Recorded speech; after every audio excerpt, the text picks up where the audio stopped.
real use and utility, that's going to be happening at scale, I think, in 3 to 5 years, where millions of people are going to earn their living working in this industry, and it's sustainable. Millions of people will be getting loans from this industry on a regular basis. Millions of people getting their insurance policy from this.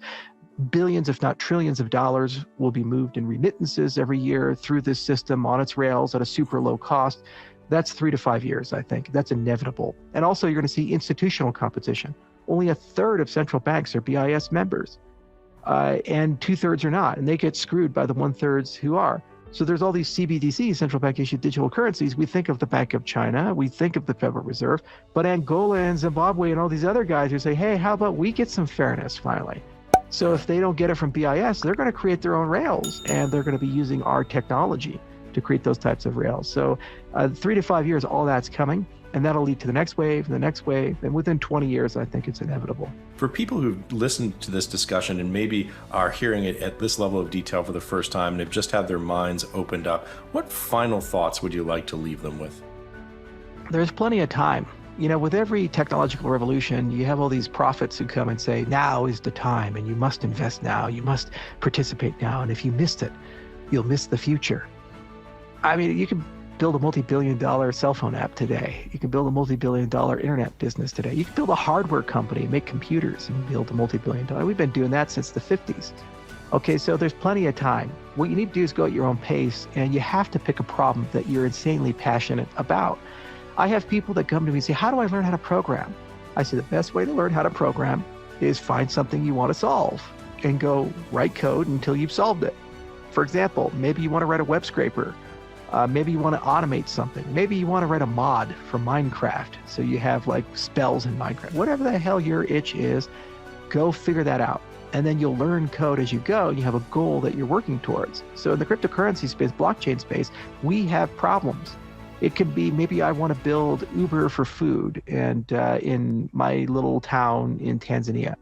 And I wanted to be able to allow farmers to directly sell fruits and vegetables to the restaurants and create some service for that. Okay, there you go. Build it on our infrastructure, and we'll give you batteries included, a lot of stuff.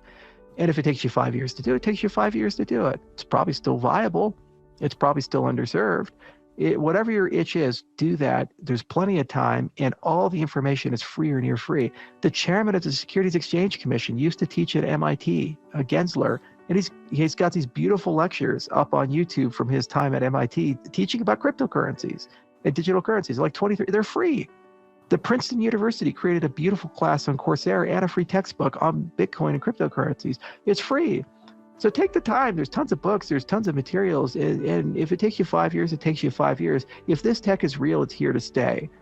And what is meaningful to you is your problem, your social problem, your community problem. And if you really want to solve that, we are now giving you better tools to solve that problem.